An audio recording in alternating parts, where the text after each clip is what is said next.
When we first moved to Los Angeles, my wife and I hated it. We thought, we'll stay here 1 to 2 years, and sometimes even that felt too long. And now here we are 7 years later, and 2 kids, and LA is home. And all of that comes down to pretty much one thing: the opportunities.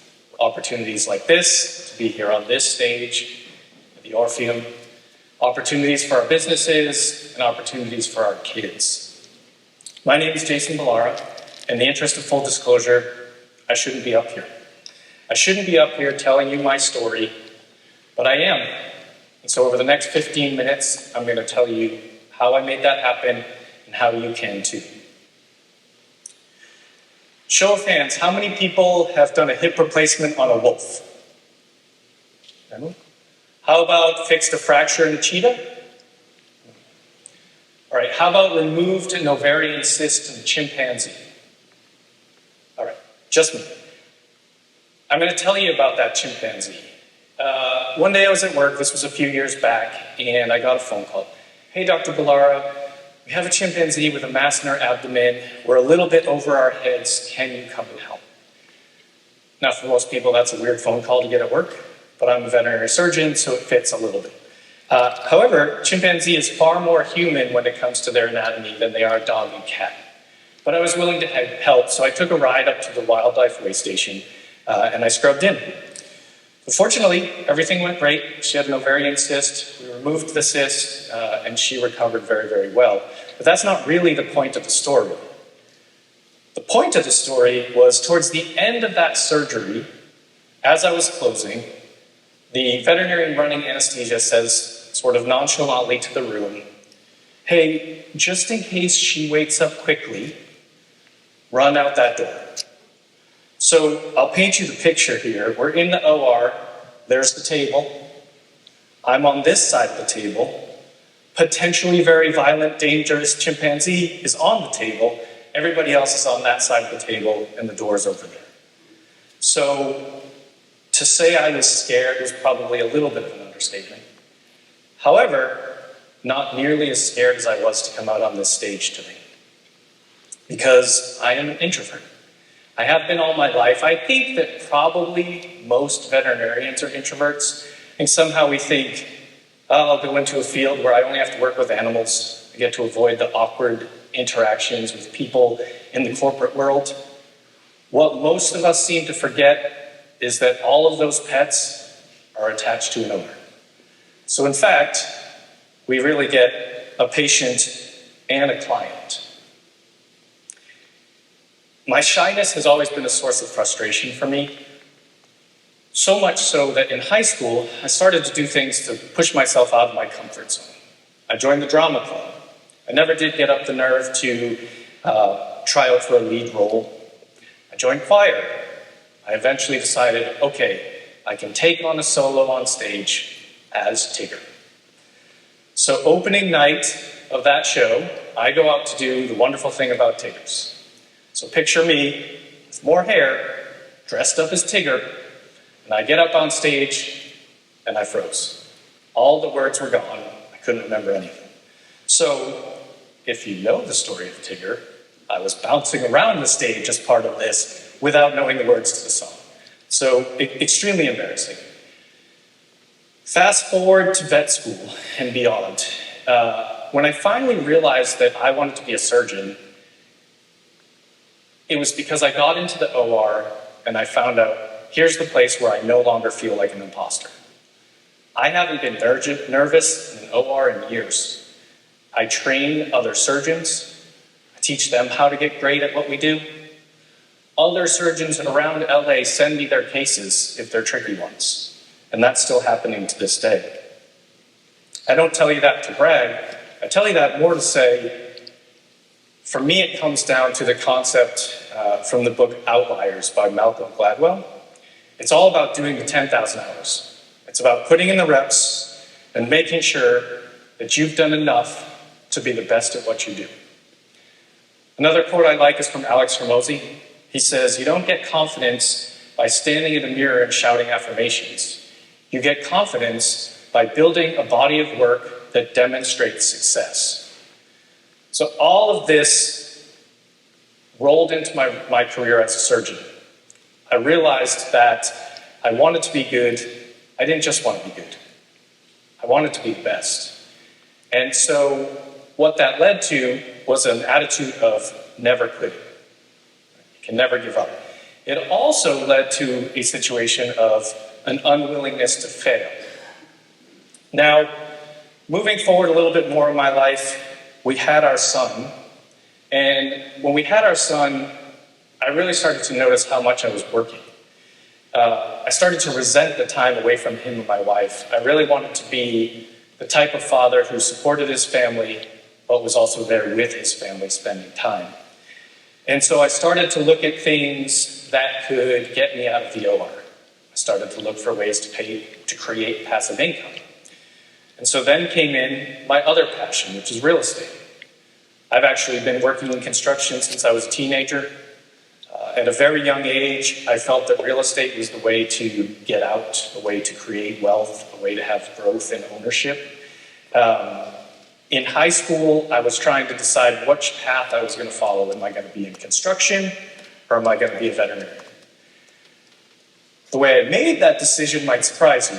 I grew up in Massachusetts, so I don't know if you've ever spent any time in New England winter, but it's not great and I didn't want to do it anymore. And so what pushed me towards being a veterinarian as much as anything else was I didn't want to have to work outside in the winter. Little did I know, years later, I'd be living in Los Angeles where the weather's always perfect.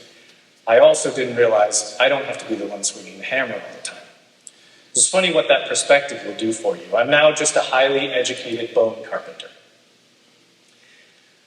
In 2020, we experienced a pandemic. I'd like to say that for me, the pandemic was a source of inspiration. I got all this downtime and decided I was going to do something amazing with it. But I didn't get downtime. During the pandemic, as veterinarians, we were considered essential. So we worked more than we did before. In fact, the number of pets in the US doubled during the pandemic. I guess we know where all the stimulus money went, right? Everybody got a new pet. And so I realized again, I was working more and more, so I started to dive into real estate. And in order to do that, I had to have a mindset shift. I had to go from an unwillingness to fail, because in surgery you can imagine the consequences if I fail, to a willingness to think bigger, to aim higher, and to set new levels of goals. And I did that by knowing my why. I realized at first my family was my why. I would do anything for them. It's my why, my family, that got me up on this stage today. The fact is, I would die for them if I had to, so I can get my ass up on this stage and tell you how you can use your why to do amazing things. Through the next several years, our real estate business did great. We had a lot of growth in 2021. We closed $60 million worth of real estate. But the best thing that happened that year was my daughter was born. Really just growing my why and forcing me to new levels of willingness to fail because there was more work to do. In 2022, I did fail. I had a huge real estate deal fall through. We lost a lot of money. It was my support system around me and my why that kept me going. I had developed that willingness to fail, but that didn't make it easy. And so we pushed forward. Something else that happened in 2022 was I gained a lot of perspective. Right after losing that deal and that money, I lost my grandmother, who I was very close to, and that hurt way more than losing any money. We have some friends. We have a 3-year-old daughter with leukemia. She's recovering, she's in remission, she's doing well. But all these things ground me and make me know what's really important.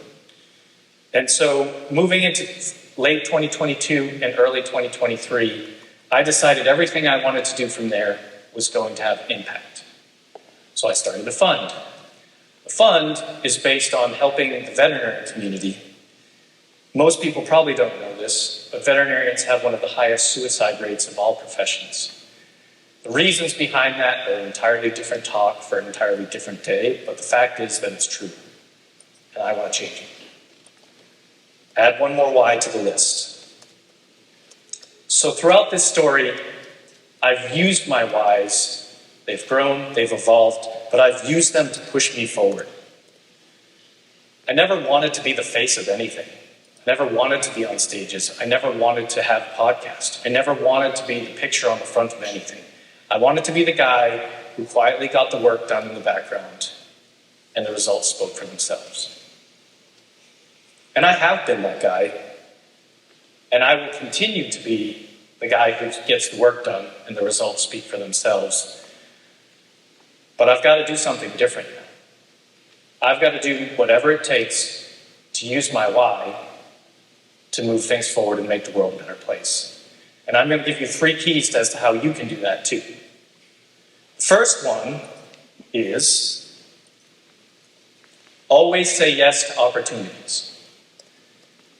The harder it is, the scarier it is, the better the outcome is going to feel when you accomplish it. The second tip, don't let quitting be an option. If you don't quit, it doesn't end. You might have failures, you're going to have setbacks, you're going to have times when you need to reset and get your head back in the game. The third tip is really the one that makes the first 2 attainable. You have to know your why. You have to find the thing that no matter what, when things get hard, you'll keep pushing forward.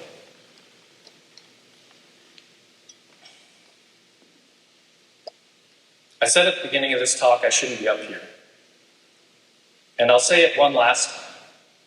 I shouldn't be up here. But maybe I should. Maybe we all should. Please do connect with me on social media. Check out our website. I'd love to get to know how we can change the world together and make it a better place. Appreciate you all.